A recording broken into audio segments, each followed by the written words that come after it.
MSW Media. So yeah, now it's clean up on aisle 45 time. And for a long while yet, it is going to be clean up on aisle 45. Hey, everybody. Welcome to episode 263 of Clean Up on Aisle 45. It's Wednesday, February 4th, 2026. I'm Allison Gill. Hey, G, what's up? It's Harry Dunn here. All right, today we're going to discuss a group of January 6 prosecutors who have written a memo to Congress offering them advice, good there, on how to investigate the murder of Renee Good and Alex Pretti in Minneapolis, and Donald Trump suing the IRS for $10 billion, with a B, dollars? Suing himself. $10 billion. Plus, we'll talk about the massive failures of the Department of Justice as they pertain to the release of the Epstein files. As a matter of fact, they inadvertently or maybe advertently released a bunch of photos of survivors.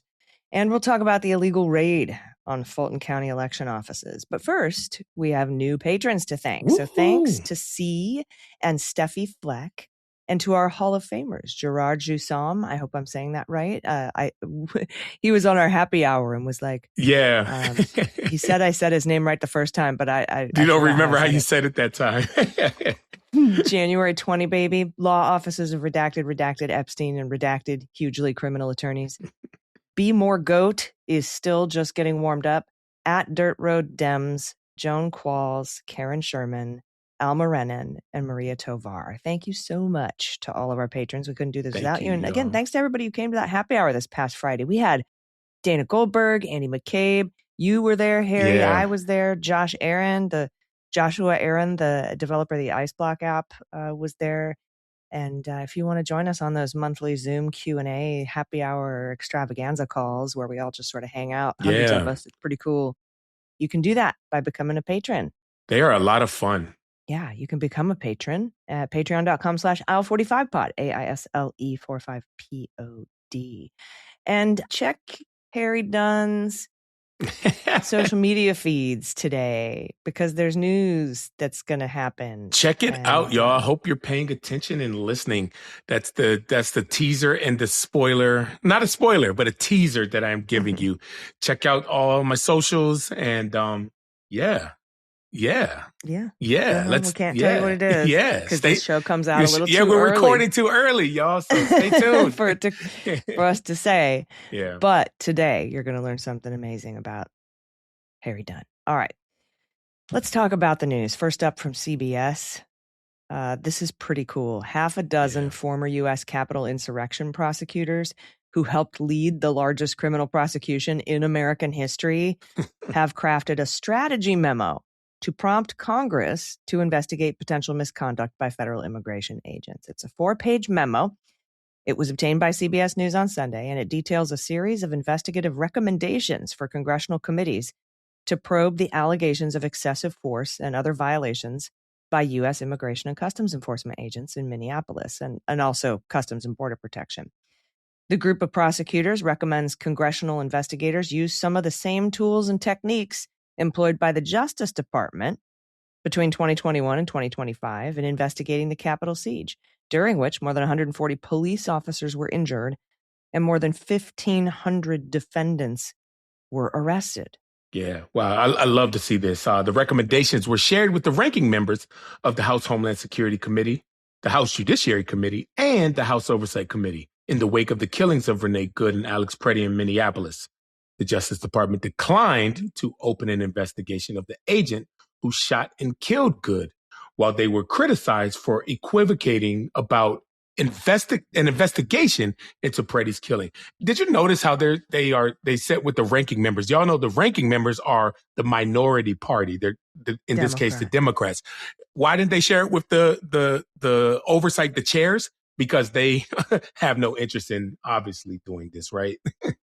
Yeah, I mean, you can read it if you want, but yeah, Jim Comer and Jim Jordan here, have a party. Yeah. But these former prosecutors, each of whom departed the Justice Department in 2025 after Trump's inauguration, recommended Congress hire a group of former FBI and Homeland Security agents who are familiar with use of force policies. So we've got former prosecutors telling Congress to hire former FBI agents and former DHS agents to help them with their use of force investigation. Yeah, Quote, well, you benefit from the fact that many career agents and prosecutors have already left the FBI and the Department of Justice or plan to do so.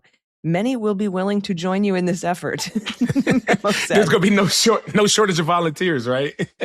Yeah. And once you've organized the team, they said, divide your investigation into general categories of misconduct, including potentially offenses against detained migrants, offenses against non-detained migrants, offenses against protesters and observers, and the flaunting of court orders. I think they mean flouting. Here, but they're like disregarding them. Yeah. The prosecutor's memo comes amid concerns that the Trump administration is not vigorously pursuing leads in the Minneapolis killings and other related allegations of misconduct involving federal immigration enforcement personnel.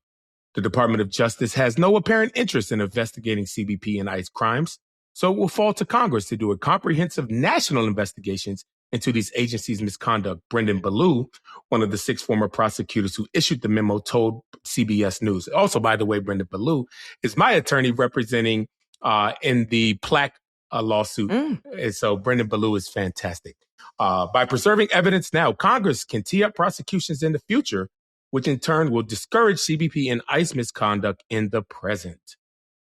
Yeah, I'm not sure it will, but I mean, you got to do something. Got to do something.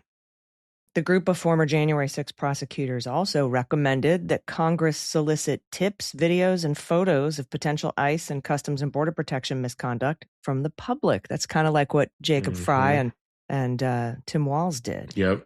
In their memo, the prosecutors said the Minneapolis killings and other episodes of alleged misconduct have triggered public revulsion that is parallel to the anger and outrage after the Capitol insurrection. The memo also recommends Congress should partner with, quote, cooperative local and state law enforcement to enable sharing of information and search the social media profiles of the known officers involved, as well as the victims themselves, to determine their culpability. Sounds pretty good. I'm on board so far. It's like, here's all the things we did to have 100% conviction rate for January 6th. Why don't you try it? Absolutely. The former prosecutor said Congress should also send preservation requests to Google and other technology companies for geofence data on potentially nearby witnesses. The historic January 6 prosecutions were fueled by hundreds of tips from the public, including from volunteers who scoured the many images and videos from the riotous attack on the Capitol to determine the potential identities of the people involved. The Justice Department secured, like you said, 100% conviction rate in jury trials against the Capitol attackers. Yeah, so might be good to listen to these guys. Yeah. Now, as we know, Trump reversed the success of the Justice Department by granting clemency to more than 1,500 of his supporters who were convicted or charged in relation to the Capitol riot. In his pardon, the president said prosecutors were, quote, a grave national injustice that has been, the prosecutions, were a grave national injustice that has been perpetrated upon the American people over the last 4 years. So this is great. I love this so much because I was like, and then I started thinking, well, maybe how Jack Smith and Tim Heaphy and a couple other guys just set up a law firm, like maybe they can help. I'm here for it. Yeah, DOJ's not going to do anything. So all these former DOJ people are like, maybe Congress can do something. Here's how we got 100% conviction rate investigating January 6th. Yeah, we're pretty good. Hey, follow this roadmap right here, right? Yeah. And hire disgruntled former DHS and FBI people too on use of force, like experts on use of force. I like that the most because they're like, oh, hell yeah, let's stick it to these guys. Yeah, because I've been wondering, like, what could all these former amazing people who've been pushed out of their careers at Department of Justice, FBI, what can they do? And DHS too, like they said, use of force experts there. And actually today, a bunch of former DHS lawyers, like people who were general counsel for DHS, wrote a big long op-ed in the New York Times saying that DHS, you're not supposed to use administrative warrants to break down people's doors and go in their houses without consent. So there's a lot of participation from all of these former officials and career prosecutors. And and lawyers. And I think that's fantastic. And I'm just sort of crossing my fingers a little bit that Jack Smith's new private law firm gets involved. I think that would be great. be incredible. But it's just so good. Like, it's like Brendan Ballou, like I referenced in this story, being my attorney, he just said, we still got so much to do. We can't just sit on the sidelines and just let these people have their way, especially from the career prosecutors, the people that actually believe in the rule of law and actually doing the right thing. This gives them an opportunity to do something. And I love it.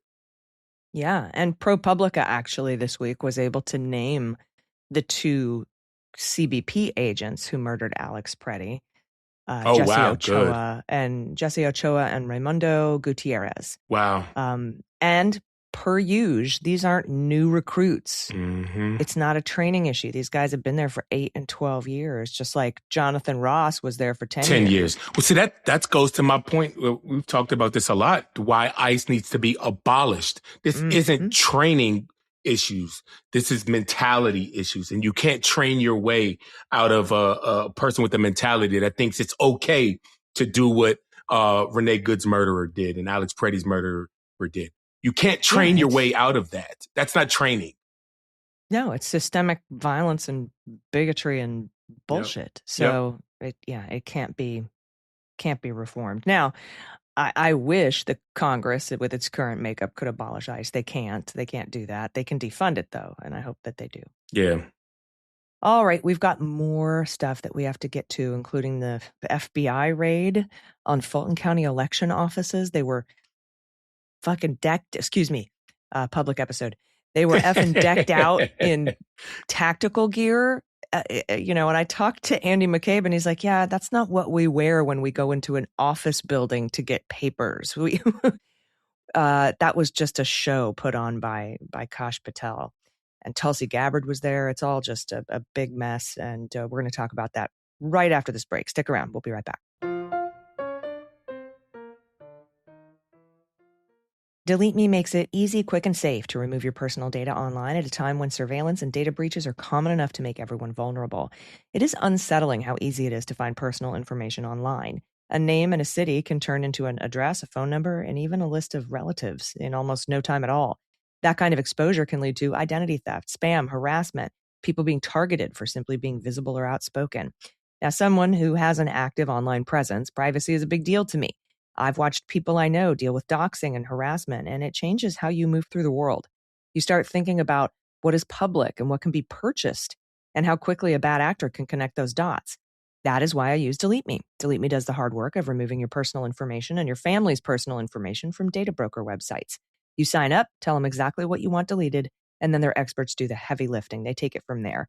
And it's not a one-and-done thing either. Delete Me keeps continually monitoring and removing the information you don't want floating around the internet. They also send regular personalized privacy reports that show what they found, where they found it, what they removed, how much time they saved me by doing it for me. And that's oddly reassuring because you can actually see the progress. Privacy is worth protecting, and Delete Me can help. So take control of your data and keep the private life private by signing up for Delete Me. Now at a special discount for listeners, you can get 20% off your Delete Me plan when you go to joindeleteme.com/cleanup and use promo code cleanup at checkout. Again, the only way to get 20% off is to go to joindeleteme.com/cleanup and enter code cleanup at checkout. One more time, joindeleteme.com/cleanup, code cleanup. You'll be glad you did. Okay, everybody, welcome back. Our next story concerns the FBI raid on the Fulton County election offices. Reuters reported last week that the FBI searched an election office in Georgia's Fulton County outside Atlanta on Wednesday, pursuing U.S. President Trump's false claims that his 2020 election defeat was the result of widespread voting fraud. The FBI said in a brief statement that its agents executed a warrant at the Fulton County Election Hub and Operations Center in Union City. That's a large warehouse-like facility opened by Georgia officials in 2023 and called it a court-authorized law enforcement activity. Court-authorized law. All right. Mm-hmm. The warrant sought a number of records related to 2020 elections. The Fulton County government said in a brief statement about the search, the latest in a string of actions by Trump's administration to use the Justice Department against his perceived enemies or to intervene in cases where he believes he was treated unfairly. The FBI agents were looking to seize computers and ballots they believe were held at the facility as a part of an investigation into possible election interference, a law enforcement official told Reuters, speaking on the condition of anonymity. Yeah, but apparently the Justice Department isn't going far enough in its weaponization efforts. They just demoted Ed Martin. Yay, Ed Eagle Martin. Who I've been calling Whack-a-Dagpa, which stands for Weaponization Czar Assistant Deputy Attorney General Pardon Attorney. I'm glad that you said that. I was like, what? It was something. Whack-a-Dagpa. He has 3 titles.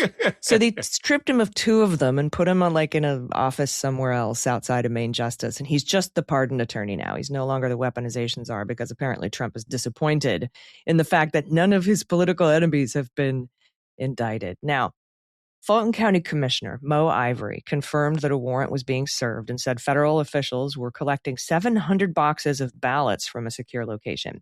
In a video posted on social media made from inside the election center, she accused Trump of trying to create chaos in order to benefit Republicans in the November midterm elections. In separate comments to reporters, Ivory called the federal intrusion an assault on voters and said local officials were considering what legal recourse they might have to stop it. Quote, "We know in America right now it doesn't even matter if what you are saying is the right thing. If our president wants to bring in the forces, he will." That's what she told reporters. Director of National Intelligence, Tulsi Gabbard, visited the site of the search on Wednesday. Reuters witnessed giving her a highly unusual presence in domestic law enforcement that one former official called unprecedented. Well, that tracks with this administration. Reuters reported that Gabbard last year formed a group of dozens of officials from across the federal government, including the Justice Department, that was helping her to steer Trump's drive for retribution against his perceived enemies. Now check this out. This is from the New York Times. By any measure, the FBI's search of an election center in Fulton County, Georgia, was an extraordinary event. Agents seized truckloads of 2020 ballots as Trump harnessed the levers of government to not only buttress his false claims of widespread voter fraud, but to also try to build a criminal case against those he believed wronged him. More than 5 years ago, the statute of limitations has expired. What happened the next day, though, was even more unusual. And I wouldn't have used the word unusual here. I would have used maybe illegal or fuckery. Yeah, or, there we go. Again, that works. Swearing on the public episode, but it so fits, beyond though. unusual. Right. Behind closed doors, Tulsi Gabbard, DNI, met with some of the FBI agents, members of the Bureau's field office in Atlanta, which is conducting the election inquiry. That's according to 3 people with knowledge of the meeting. People are leaking from inside, and I love this. Yeah. They could not say why Ms. Gabbard, who also appeared on site at the search, was there, but her continued presence has raised eyebrows. Really? Raised eyebrows, unusual.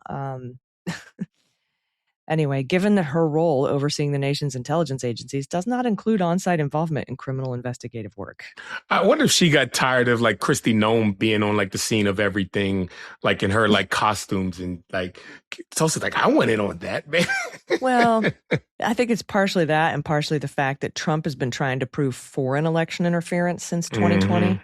Remember when he wanted the Pentagon to seize voting machines after the 2020 election? And Rudy Giuliani, Rudy was the voice of reason in that December 18th meeting. Rudy said, "No, you can't have the military seize voting machines, not unless there's foreign election interference." And right then, Sidney Powell, Donald Trump, Jeffrey Clark, Mike Flynn, they all went to work to try to gin up some fake foreign election interference so that they could send the military to seize voting machines. And he recently said he regrets not sending the military to seize voting machines. So that's what I think he's up to with Tulsi Gabbard here, is trying to fabricate some sort of foreign election interference so he can come out during the midterms and seize our voting machines. Well, that's in his wheelhouse. So what occurred during the meeting was even further outside the bounds of normal law enforcement procedure.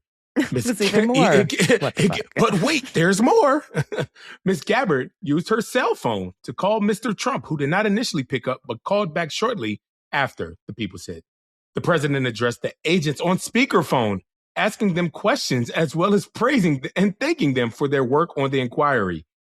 according to 3 people with knowledge of this discussions. That's insane. Like, hold on, let me call the president real quick. Like, hey, all right, close your eyes. Close your eyes and imagine President Biden calling the FBI agents who searched Mar-a-Lago after and saying, "Great job, you guys. Glad you, thanks for searching Trump's home." Can you imagine? No, I cannot. I can't imagine the outrage that would follow it. Like, this is insane. Right. And if Jack Smith testifies in front of Congress again and any single Republican is like, "Did you ever have any discussions with Joe Biden?" And he's like, "Not like Donald Trump had with the FBI agents that raided Fulton County." Like, come on. All right. This article goes on to say that the supervisor of the squad, which investigates allegations of public corruption and civil rights violations and developed the evidence for the search, primarily fielded Trump's queries. One U.S. official said the call was fairly short, maybe a minute or so, and compared the conversation to a pep rally or a coach giving an encouraging halftime speech to his players.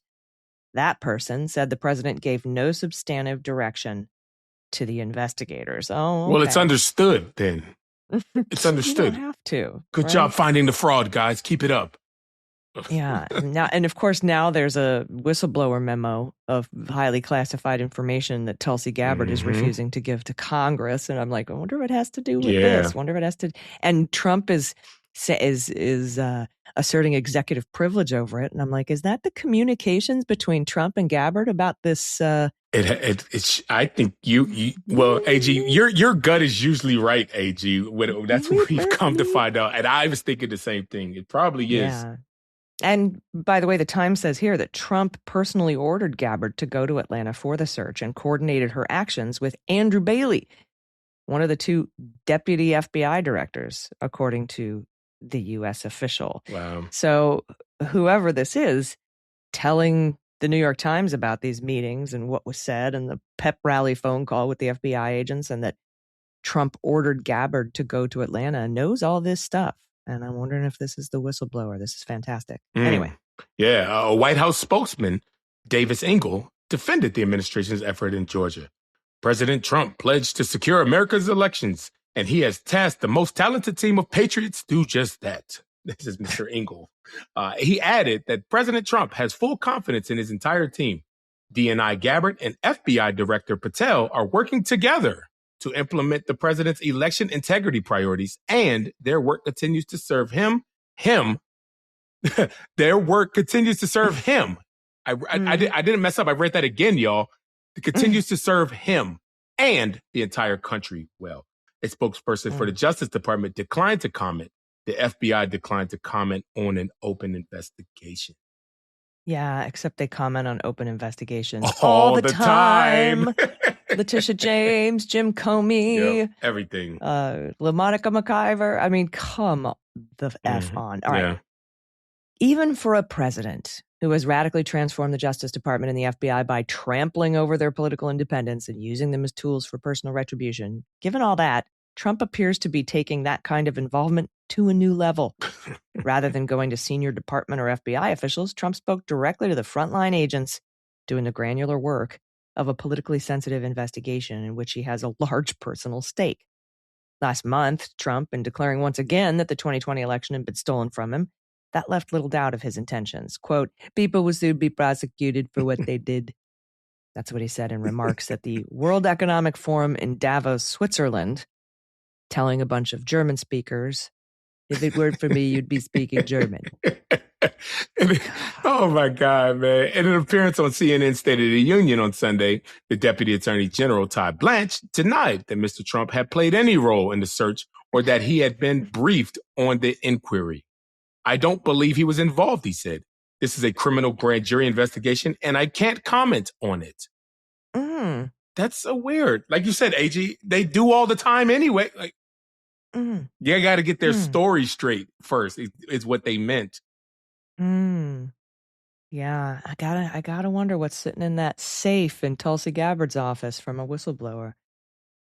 It was so funny. The Wall Street Journal was like, her not sending this to Congress was without precedent. I'm like, no, it isn't. Do you remember? Do you remember when there was a I don't know, whistleblower report about a phone call between Zelensky and Trump, and DNI McGuire at the time didn't hand it over to Congress. Mm-hmm.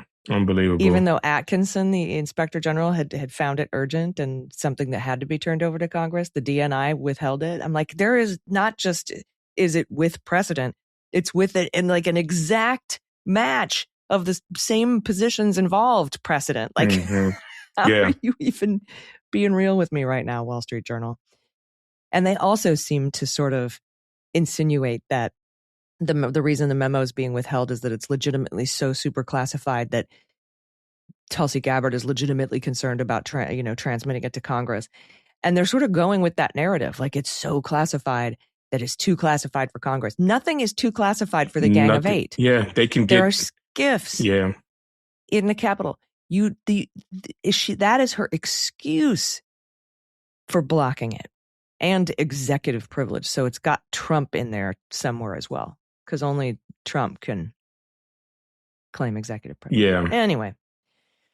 Or, somebody who spoke to Trump. But anyway, it's I'm about to say, that's bizarre. A whole nother tangent.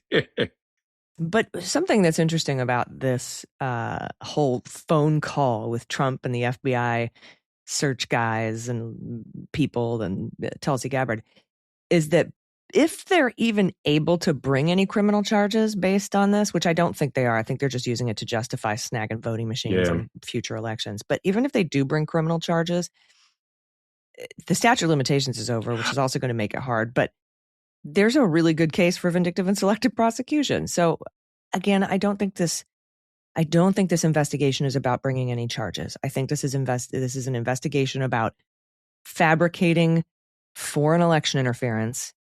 Yeah. Maybe even he's going to maybe get Maduro to admit that he stole the 2020 election for Joe Biden or something. He's in custody. Yeah, he's something. But no, you're right though, AJ. And going back to, what we said earlier, how Donald Trump's own words, people will soon be prosecuted for what they did. That's his quote.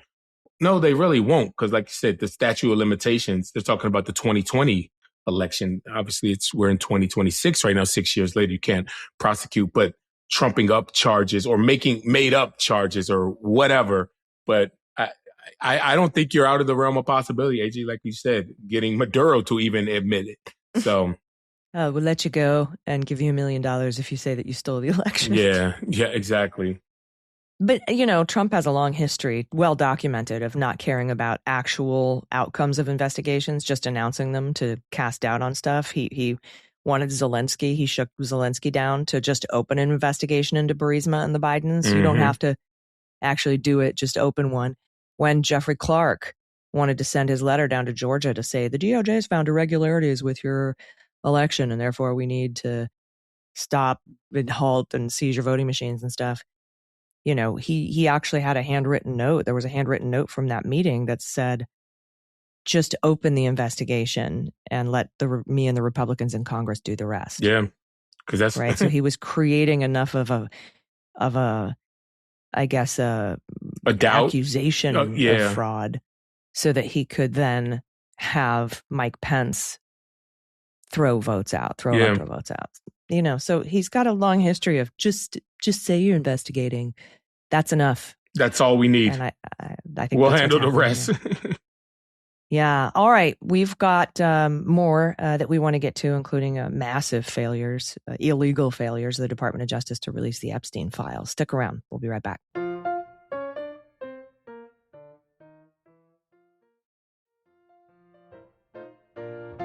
All right, everybody, welcome back. Okay, as I'm sure you've heard by now, the DOJ's made its last production of the Epstein files this past week, despite only publishing about half of the total documents they claim to have.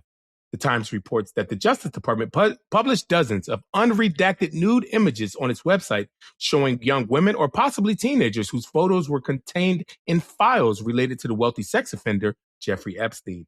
As part of its required disclosure of the Epstein files, the federal government was tasked with redacting both sexually explicit imagery and information that could be used to identify victims. Yep. New York Times came across nearly 40 unredacted images that appeared to be part of a personal photo collection showing both nude bodies and the faces of the people portrayed. The people in the photos appeared to be young. It's unclear whether they were minors. Some of the images seemed to show Epstein's private island, including a beach. Others were taken in bedrooms and other private spaces. The Times notified the Justice Department on Saturday of nude images the journalists had encountered and flagged more of them on Sunday. A spokeswoman said that the department was working around the clock to address any victim concerns, additional redactions of personally identifiable information, as well as any files that require further redactions under the Act to include images of a sexual nature. Once proper redactions have been made, any responsive documents will repopulate online, the spokeswoman said. This is sad. Yeah, I know. Officials have largely removed or redacted the images that the Times flagged for them. The images appear to show at least 7 different people, although the Times didn't seek to identify them. Now, Annie Farmer, who I've interviewed before, you can see that interview on MullerSheWrote.com, and she has testified in court about how she was groomed and abused as a teenager by Epstein and Ghislaine Maxwell, said the news of such imagery being public was, quote, extremely disturbing. She said it left her feeling naive in thinking that the government would follow the law in protecting the victims. Quote, it's hard to imagine a more egregious way of not protecting victims than having full nude images of them available for the world to download. That's what she said on Sunday. Man, this is just it's disgusting. It's heartbreaking. It's just, man. It's re-traumatizing. It really is all over. Man, other victims have expressed outrage that their names and other identifying information have been found in the files. Brittany Henderson, a lawyer for one woman who was identified in the files, even though she had not previously been linked publicly to Mr. Epstein, called the redaction failures abhorrent. We are frankly shocked by the level of carelessness that this department has shown towards these women, she said. Yeah, the Justice Department was supposed to release all of the Epstein files by December 19th, but missed the deadline. Yeah, missed it by a month and a half. Friday's release included not only millions of documents, but 2,000 videos, 180,000 photos, and the Justice Department said a team of more than 500 lawyers and reviewers had worked on the publication process. The redactions at times appear haphazard and contradictory, with some files shielding someone's name and a duplicate file elsewhere, making the name public.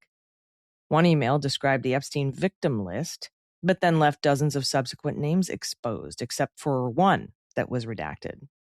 This is crazy. If this is the stuff that they're releasing, what is the stuff that they're not releasing? Because this stuff has been bad. Right? My God. Some victims are angry that their information was disclosed while powerful people's names were shielded. In one case, records show a text exchange between the former Trump advisor Stephen Bannon and Mr. Epstein that referenced a news article about President Trump. An associated image of Mr. Trump appeared in the Justice Department files with a redaction box over his face. It's a big, bloaty, leaning forward guy in a blue coat with a long red tie, and you're like, I wonder who that could be. And it references Trump. Oh, my God. This is terrible, man. So, as I learned when I spoke to FBI agents when they were the ones initially reviewing these files, they don't care about the survivors. They don't care about redacting the perpetrators and protecting. Donald Trump. I was going to say Donald Trump, but yes, that's it. The amount of re-traumatization to have been a victim of Epstein and Maxwell, and now to have been a victim of the Department of Justice releasing nude photos of you to the public. It's heartbreaking. Just unimaginable. It is. We'll keep an eye on this, and we'll see if the survivors, I don't know if they file suit. I don't know. We'll see, but we'll keep an eye on it for you. All right, we've got one more story that we have to go over, but we're going to take one last quick break, so everyone stick around. We'll be right back.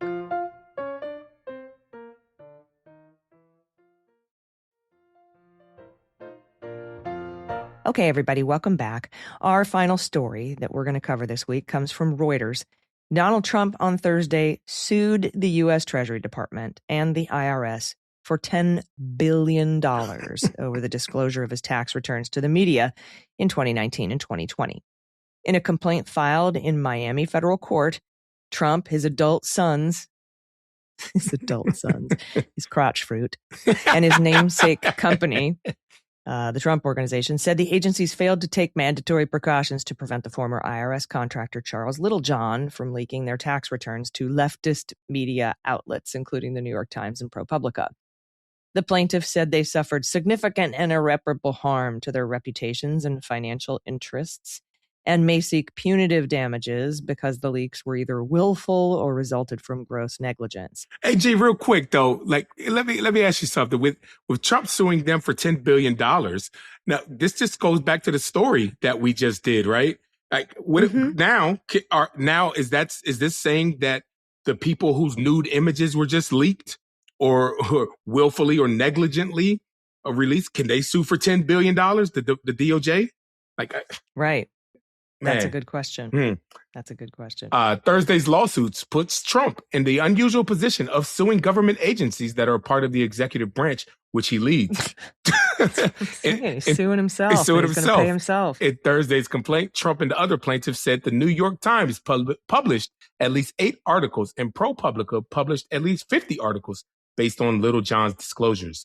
The leaks caused plaintiffs reputational and financial harm, public embarrassment, unfairly tarnished their business reputations, portrayed them in false light, and negatively affected President Trump and the other plaintiffs' public standing, according to the complaint. Now, prosecutors charged Little John in September of 2023 with leaking tax records. And not just of Trump, but thousands of other wealthy Americans to the media, saying he was motivated by a political agenda. Little John, who was 40, pled guilty the following month to disclosing income tax return information without authorization and was sentenced in January 2024 to 5 years in prison. So something else this also reminds me of, Harry, is, I mean, he sues himself a lot. He sued Texas. Mm-hmm. There's a law down in Texas he didn't like. So he sued Texas, and him and Greg Abbott kind of conspired to settle to get rid of the law. Do you know what I mean? Yeah. I think of the Ashley Babbitt lawsuit. Settlement, yep. Was Trump like, hey, sue me for $5 million and I'll give it to you? Yeah. He's filed an administrative complaint. This is like a lawsuit with the Department of Justice asking for monetary compensation for Jack Smith's prosecution. So he's just stealing our money. That is exactly what he's doing. And nobody, where are the guardrails? There are none. Or Lindsey Graham, like he's about to shut down the government because he wants to still be able to sue the government for $1 million for his toll records. Jeez, this guy. It's just like that's the latest thing is suing Trump and the government suing themselves and paying them, settling with themselves. That's their new way of getting rich now. Let's just sue the government. Let's just sue us. We won't say no. Yeah, it's really frustrating. I'm not sure. I mean, I guess the one saving grace is there will be a judge involved. He did file it in Miami, though. Yeah, I'm about to say that was intentional, obviously. Yeah, he found a fit. Is that where who's his new favorite judge? Then Eileen Cannon. She's in Fort Pierce. Okay, but I think she's part of the Miami division. I'd have to look into it. Anyway, it's very frustrating. Very. But we'll keep an eye on that lawsuit for you as well. All right, my friend. I'm really excited about your announcement later today. Yep. And, watch my socials. So watch this space. Got some information coming. Yeah, watch this space. I like that. And thanks all for listening. Thanks to our patrons as well. Public episodes always free, but we appreciate your support. And again, if you'd like to join us on those happy hour calls, they're so much fun, and you get to ask us questions and air grievances. It was kind of a great opportunity for everyone to be like, yeah, this isn't okay, and I'm not okay, and that's okay, and a place where you won't be gaslit or have anyone tell you that they think you're crazy. It was kind of nice. It was kind of like watching the Grammys last night, I gotta say. Mm-hmm. All of that amazing like diversity and wokeness and ice out and fuck ice and no ice, like just to see all that like on display in a very public way, something that millions of people watch, that's something very mainstream. It was just refreshing because all of that type of stuff is being suppressed. So that's the kind of feeling that we like to generate in our little happy hour. So again, if you want to join us, patreon.com/aisle45pod. We'd love to have you. Oh, and one cool thing that I really love that our supporters and our wonderful listeners do is after we conclude the happy hour, they stay and keep the party going. It's like there's an after it's party. like an after party there. So like we'll be on for an hour talking all kinds of as many questions as we can.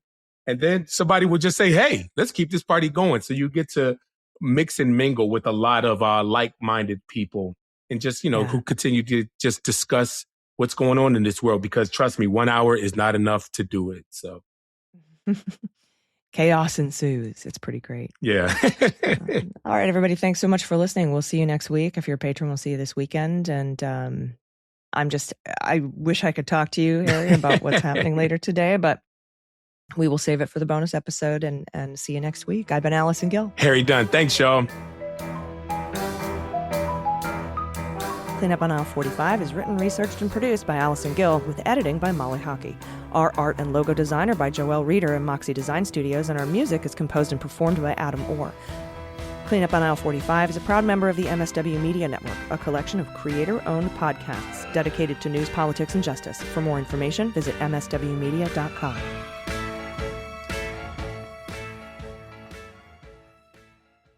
MSW Media.